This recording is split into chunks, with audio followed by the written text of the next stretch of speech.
Assalamualaikum guys, this is Shamaila Amin and welcome to my YouTube channel The Shamaila Academy. Hope guys you all are fine and enjoying your life fully and also enjoying my videos as well. अगर आपने मेरे channel को अब तक subscribe नहीं किया तो kindly subscribe कर लें और बेल के आइकन को जाके प्रेस कर लें ताकि आपको तमाम नोटिफिकेशंस टाइमली मिलती रहें। ये वीडियो भी जैसे मेरी last video second year commerce और बीकॉम पार्ट 1 दोनों स्टूडेंट्स के लिए थी और इसमें भी मैंने पूरा टॉपिक कवर किया जो आपको इंशाल्लाह हेल्प आउट करेगा अपने एग्जामिनेशन पॉइंट ऑफ व्यू से। आज की वीडियो का टॉपिक है पार्टनरशिप लिक्विडेशन। ठीक है, पार्टनरशिप लिक्विडेशन से पहले आपको partnership formation, partnership admission, division of profit and loss among the partners और पार्टनरशिप रिटायरमेंट, ये 4 टॉपिक्स मेरे चैनल पे अवेलेबल हैं। इन पर वीडियोस आप चाहें तो देख सकते हैं। अगर आप वो नहीं देखना चाहते, सिर्फ इसी टॉपिक को समझना चाहते हैं, तो ये टॉपिक इंशाल्लाह इस वीडियो में इंट्रोडक्शन पूरा इसका कवर हो जाएगा। इंशाल्लाह नेक्स्ट वीडियो में हम इसकी प्रैक्टिकल एग्जाम्पल समझेंगे। तो आइए बात करते हैं पार्टनरशिप लिक्विडेशन की। स्टेप्स ऑफ लिक्विडेशन की बात करेंगे इस वीडियो में। बेसिकली 5 स्टेप्स हैं लिक्विडेशन को। किसी भी बिज़नेस को लिक्विडेट करने के लिए, ख़त्म करने के लिए लिक्विडेशन का मतलब क्या होता है। एक्चुअली जब पार्टनर्स ये डिसाइड कर लें तमाम पार्टनर्स के बस अब हमें इस बिज़नेस को मज़ीद कंटिन्यू नहीं करना, तो वो इस बिज़नेस को लिक्विडेट करने की तरफ मूव हो जाएंगे। लिक्विडेशन का मतलब ये कि पार्टनरशिप बिज़नेस को बिल्कुल ख़त्म कर देना है आपने। लिक्विडेट का मतलब डिज़ोल्व कर देना, डिसोल्यूशन भी कहते हैं इसको। ठीक है, इसका मतलब क्या है कि पार्टनर्स इस बात पे एग्री हो चुके हैं कि वो अपना बिज़नेस ख़त्म करना चाह रहे हैं। अब बात करते हैं स्टेप्स ऑफ लिक्विडेशन की। सबसे पहला step sale of other assets. जितने भी एसेट्स आपके बिज़नेस में मौजूद हैं उन्हें आपने सेल आउट करना है। सबसे पहला स्टेप यही है। Second step payment of liabilities. जितनी लायबिलिटीज़ आपके ऊपर हैं उसे आपको पे ऑफ करना है। Third step distribution of gain और लॉस ऑन रियलाइजेशन। रियलाइजेशन का वर्ड अभी आगे आपको क्लियर हो जाएगा, इंशाल्लाह मैं समझा दूँगी। आप अभी बस इसे गेन और लॉस को डिस्ट्रीब्यूट करने को समझें। Step number 4 capital deficiency of partners, solvent और इंस्टॉलमेंट। कैपिटल डेफिशिएंसी को किसी भी पार्टनर की पूरा करना। ठीक है, वो सॉल्वेंट हो सकता है, वो इंस्टॉलमेंट हो सकता है। सॉल्वेंट और इंस्टॉलमेंट भी आपको आगे जब हम सेपरेटली हर स्टेप को डिस्कस करेंगे वहाँ पे क्लियर हो जाएगा। स्टेप नंबर 5 और the last and final step in this process is distribution of remaining cash. जो भी रिमेनिंग कैश इन 4 स्टेप्स के बाद आपके पास अवेलेबल है, you have to distribute among the partners. So ये 5 स्टेप्स हैं जिसमें आपको पार्टनरशिप लिक्विडेशन को करना होता है। पूरी जो प्रोसेस है लिक्विडेशन का वो इन 5 स्टेप्स से होता हुआ कंप्लीट किया जाता है। किसी भी बिज़नेस को लिक्विडेट करने के लिए सबसे पहला स्टेप है sale of other assets. Assets को जब आप सेल करने जाते हैं मार्केट में तो आपके पास 3 कंडीशंस हो सकती हैं। या तो जितनी आपके एसेट्स की वर्थ थी उतनी वैल्यू पे बिक जाएंगे एसेट्स, वहाँ पे कोई गेन या लॉस अराइज नहीं होगा। अगर assets more than book value पे जा रहे हैं, यानी एसेट्स की वैल्यू 3 लाख है और आप उन्हें सेल कर रहे हैं 4 लाख रुपीज़ के, तो आपको 1 लाख रुपीज़ का गेन हो रहा है। यहाँ पे जब हम बात करते हैं तो रियलाइजेशन का एक टेम्परेरी अकाउंट बनाया जाता है जिसमें गेन या लॉस को रिकॉर्ड किया जाता है और लास्ट में ये गेन और लॉस पार्टनर्स में डिस्ट्रीब्यूट कर दिया जाता है। तो यहाँ पे भी ऐसी हमने जर्नल एंट्री पास करनी है। अगर एसेट्स 3 लाख रुपीज़ के थे और उन्हें मैंने सेल कितने पे किया, 4 लाख रुपीज़ पे, तो जर्नल एंट्री क्या बनेगी, मोर दैन बुक वैल्यू के केस में आपने जर्नल एंट्री ये बनानी है कि कैश आपके पास क्योंकि आया है। ठीक है, आपने अपने एसेट्स को सेल किया है 4 लाख रुपीज़ का और 4 लाख रुपीज़ आपने रिसीव किए। बिज़नेस में कैश आ रहा है, इट मीन्स कि कैश इंक्रीज़ हो रहा है। और जब भी कैश या एसेट है, कैश है, वो इंक्रीज़ होगा तो आप डेबिट साइड पर रिकॉर्ड करेंगे। एसेट्स आपके पास से जा रहे हैं तो ऑब्वियसली जब एसेट कम हो रहा है और आपके बिज़नेस से निकल के जा रहा है तो आप क्रेडिट साइड पे रिकॉर्ड करेंगे।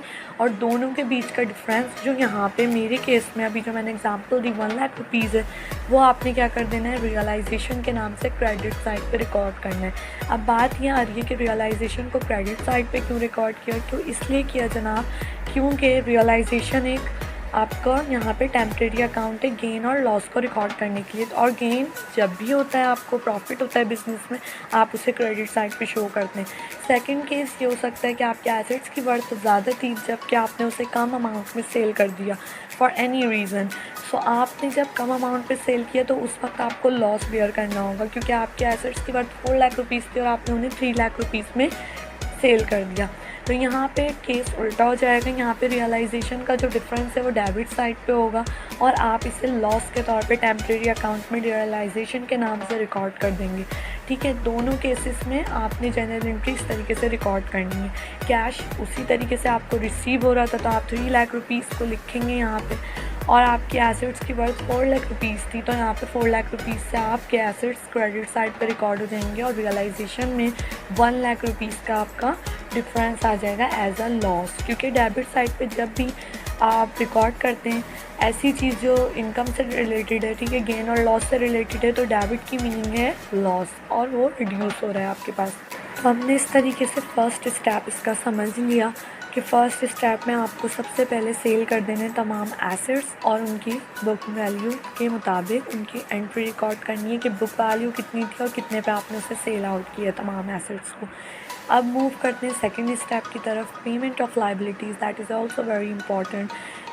अब आपको तमाम लाइबिलिटीज़ जितनी भी आपके सप्लायर्स से आपने उधार पे कुछ चीज़ें ख़रीदी हुई थी वो सब पे ऑफ करनी है लाइबिलिटीज़। अच्छा, जब पे की जाएंगी तो दो केसेस हैं आपके पास, या तो आप जितनी बुक वैल्यू थी लाइबिलिटी की, फॉर एग्जांपल 2 लाख रुपीज़ की लाइबिलिटी थी, उतनी ही अमाउंट आपने पे कर दी। तो ये तो बहुत ही सिंपल केस है जिसमें हम जनरल एंट्री क्या बनाएंगे कि अकाउंट्स पेबल या कोई और लाइबिलिटी, नोट्स पेबल हो सकता है, लॉन्ग टर्म लाइबिलिटीज़ हो सकती हैं, उसकी वैल्यू को आप पूरी अमाउंट से डेबिट साइड पे शो कर देंगे और कैश जो आप अदा कर रहे हैं उस लाइबिलिटी को पे ऑफ करने के लिए उसे आप क्रेडिट साइड पे रिकॉर्ड कर देंगे। तो इस तरीके से आपकी ये जनरल एंट्री बन जाएगी। इसमें तो कुछ भी मुश्किल नहीं है, ये बहुत ही ईजी है, आपने फर्स्ट ईयर में भी पढ़ी होगी। कॉमन जो जर्नल एंट्री के रूल्स हैं डेबिट क्रेडिट, उसके मुताबिक आपने ये एंट्री बनानी है। इसमें कोई भी रॉकेट साइंस नहीं है। आपने सिर्फ जर्नल एंट्री में क्या करना है, लाइबिलिटी जब ख़त्म होती है तो ऑब्वियसली उसे हम क्या करते हैं, डेबिट साइड पे रिकॉर्ड करते हैं। ये लाइबिलिटी एक क्रेडिट अकाउंट है, जब भी उस चीज़ को कम करना है आपने तो आप उसको रिवर्स करते हैं। ठीक है, डेबिट का मतलब है लाइबिलिटीज़ पे ऑफ हो चुकी हैं, ख़त्म हो चुकी हैं। कैश ऑब्वियसली आपके पास एसेट है और एसेट जब कम होता है तो क्रेडिट साइड पे रिकॉर्ड किया जाता है। तो जर्नल एंट्री हमने क्या बनाई, अकाउंट्स पेबल डेबिट और कैश क्रेडिट। सेकंड केस क्या हो सकता है आपके पास कि आपके पास लाइबिलिटीज़ की वैल्यू तो ज़्यादा थी लेकिन आप कम पैसे अदा कर रहे हैं, यानी आपके पास सप्लायर पहले ही आ गए कि भाई हमने सुना है आप अपना बिज़नेस सेल ऑफ करके सब कुछ ख़त्म कर रहे हैं, तो भाई हमारे हम सब सप्लायर्स के पैसे आप अदा करें। या कोई एक सप्लायर आ गया जिसकी जो वर्थ थी और लाइबिलिटी थी वो 1 लाख रुपीज़ थी, लेकिन आपने कहा अभी तो मैंने क्योंकि एसेट्स को सेल नहीं किया, अभी मैंने अपने एसेट्स की वो लगाई हुई है, बात चल रही है, वो जब बिक जाएंगे मैं आपको जब पूरे पैसे दे सकता हूँ, लेकिन अभी तो फ़िलहाल मेरे पास नहीं है। अगर आपको अभी राइट नाउ पैसे चाहिए तो आप फिर मुझसे 80,000 रुपीज़ ले लें, ठीक है, और फिर बाद में मुझसे कोई तकाज़ा आप ना करें। तो अगर तो वो एग्री हो जाता है और वो कहता है कि ठीक है आप मुझे 80,000 अभी पे कर दें क्योंकि मुझे कैश की अभी अर्जेंट ज़रूरत है, सो आप उसको 80,000 पे करके आप उससे जान छुड़ा लेंगे। ठीक है, तो आपको यहाँ पे 20,000 रुपीज़ का फ़ायदा हो जाएगा। ये दूसरा केस है, liabilities paid less than book value. यहाँ पे रियलाइजेशन फिर से क्रिएट होगा क्योंकि आपको गेन हो रहा है। ठीक है, अकाउंट्स पेबल आपका 1 लाख था जो आपने डेबिट किया होगा 1 लाख रुपीज़ से, कैश आपने उसको 1 लाख के बजाय 80,000 रुपीज़ दिया, यानी 80,000 रुपीज़ का 20,000 रुपीज़ का आपको गेन आ गया।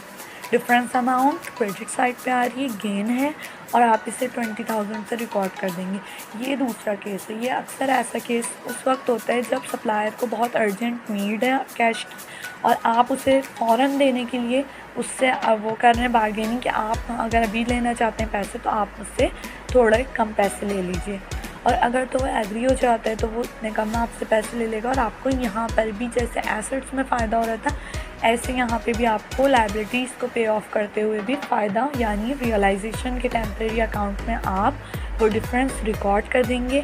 और नेक्स्ट स्टेप में आपने इस रियलाइजेशन का टी अकाउंट बनाना है, और टी अकाउंट बनाने के बाद ये देखना है कि रियलाइजेशन का बैलेंस डेबिट साइड पे आ रहा है या क्रेडिट साइड पे आ रहा है। अगर तो रियलाइजेशन का बैलेंस क्रेडिट साइड पे आ रहा है, इट मीन्स कि आपको गेन हुआ है, और गेन होने की सूरत में आपने गेन डिस्ट्रीब्यूट करना है पार्टनर्स के अंदर मियान। अगर गेन को डिस्ट्रीब्यूट करना है और फॉर एग्जांपल 60,000 का रियलाइजेशन में आपके पास डेबिट साइड पे बैलेंस शो हो रहा है, तो आपने 20,000 तीन पार्टनर्स हैं, उन तीनों को देना है। तो रियलाइजेशन को आपने करना होगा डेबिट, और तीनों पार्टनर्स को क्योंकि गेन हो रहा है जिसकी वजह से उनके कैपिटल इंक्रीज़ हो जाएंगे, आपने उन तीनों के कैपिटल को 20,000 से क्रेडिट साइड पे रिकॉर्ड करना है।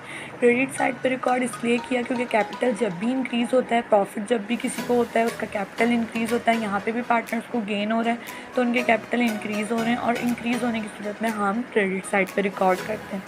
अब बात क्या आती है, रियलाइजेशन को डेबिट क्यों किया? क्योंकि रियलाइजेशन का बैलेंस क्रेडिट साइड पे जब आएगा, इट मीन्स कि आपके पास गेन है, उस गेन को टेम्परेरी अकाउंट में से ख़त्म करके कैपिटल्स में ट्रांसफ़र करना है। दैट्स वाई रियलाइजेशन को ख़त्म करने के लिए आपने उसे डेबिट कर दिया, और यही केस उल्टा हो जाएगा अगर रियलाइजेशन का बैलेंस आपके पास डेबिट साइड पे था, तो इट मीन्स कि लॉस है, तो आप वहाँ पे लॉस को भी इसी तरीके से आप डिस्ट्रीब्यूट कर देंगे among the partners. Fourth step की बात करते हैं, कैपिटल डेफिशिएंसी ऑफ पार्टनर्स।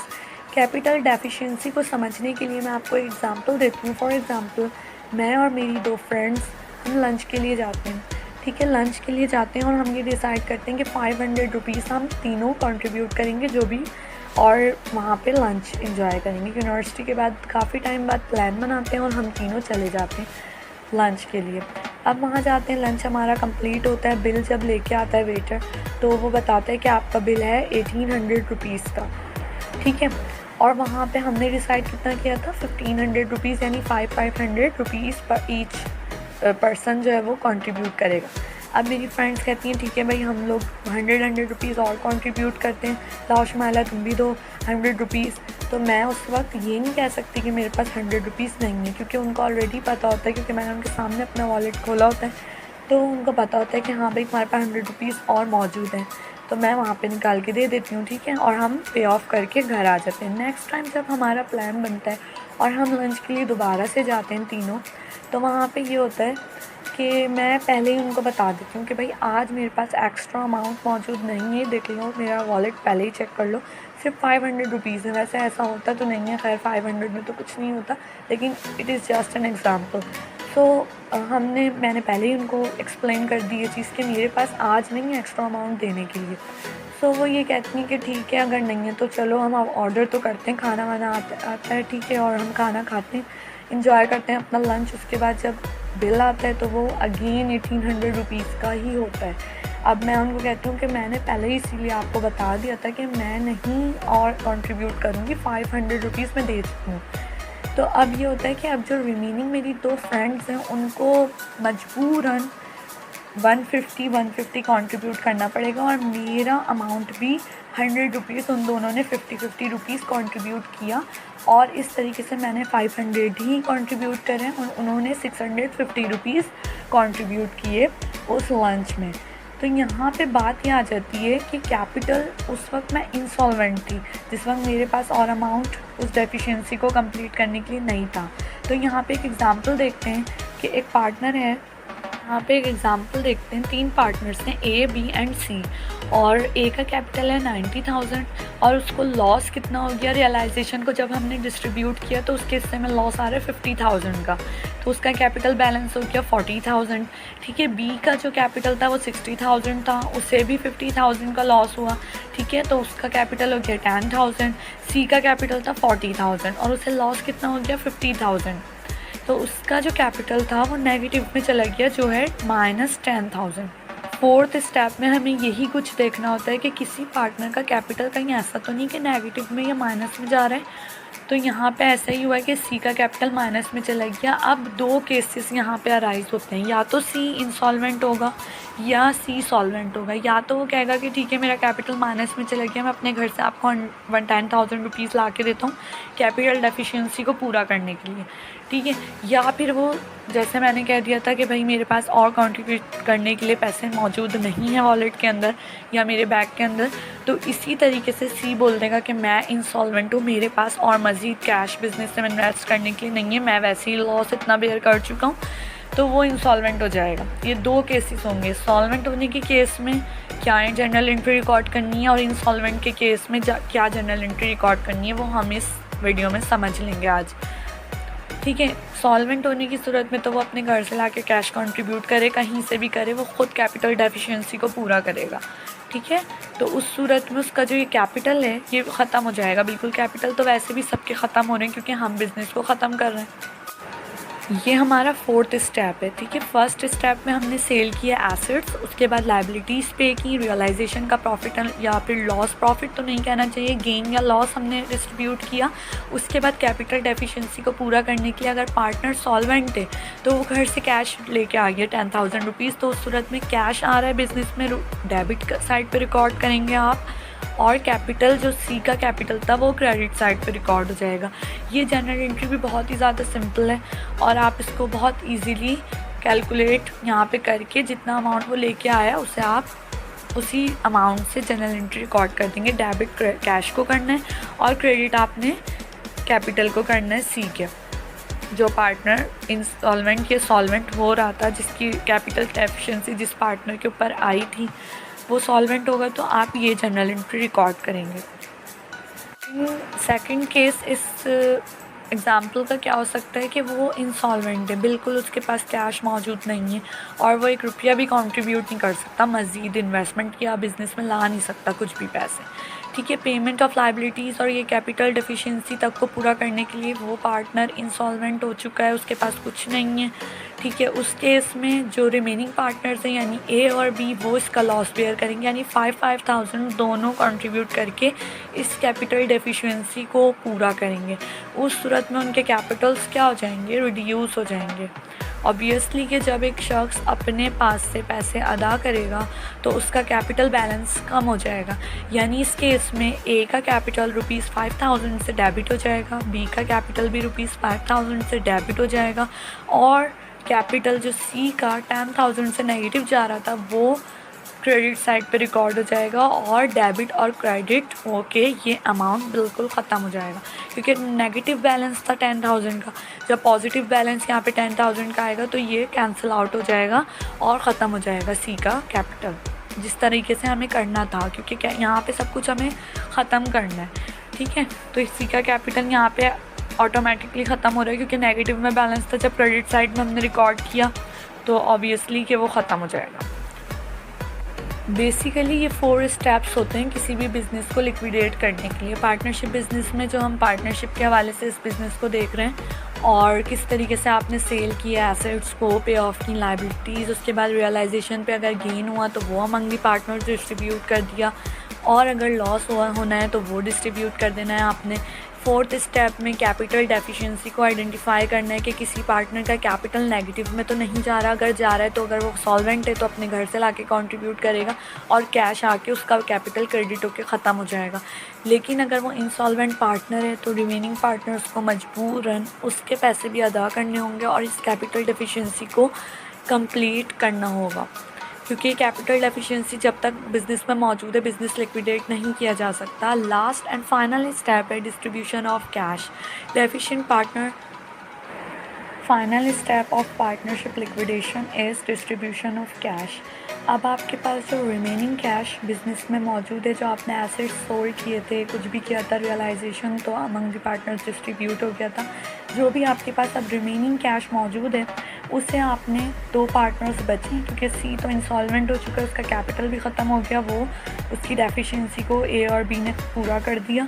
अब जो ए और बी का कैपिटल बैलेंस मौजूद है उनको इतना कैश अमाउंट पे करके उनके दोनों के कैपिटल्स को डेबिट साइड पे रिकॉर्ड करके सब आपने ख़त्म कर देना है।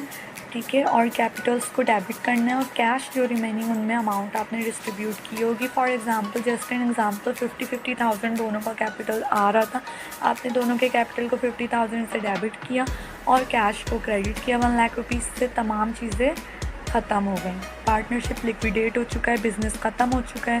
Thank you so much for watching this video. इस वीडियो में हमने 5 स्टेप्स में लिक्विडेशन को समझा है। इस वीडियो से रिलेटेड आपको कुछ भी हेल्प चाहिए आप कमेंट सेक्शन में लिख सकते हैं और इसके बाद इंशाल्लाह हम नेक्स्ट वीडियो में इसकी एक प्रैक्टिकल एग्जांपल देखेंगे जो आपकी इंशाल्लाह 10 ईयर्स से होगी। अगेन मैं आपको यही कहूँगी कि जितने भी टॉपिक्स मैं आपको समझा चुकी हूँ उसकी प्रैक्टिस करें। Practice makes a man perfect. तो आप प्रैक्टिस करते जाएं। अकाउंटिंग में अगर आपको परफेक्शन चाहिए तो आपको रेगुलर बेसिस पे प्रैक्टिस करनी है। Thank you very much for watching this video. अगर वीडियो पसंद आई है तो काइंडली लाइक करें, सब्सक्राइब करें चैनल को और आगे शेयर करें। अल्लाह हाफिज़, टेक केयर।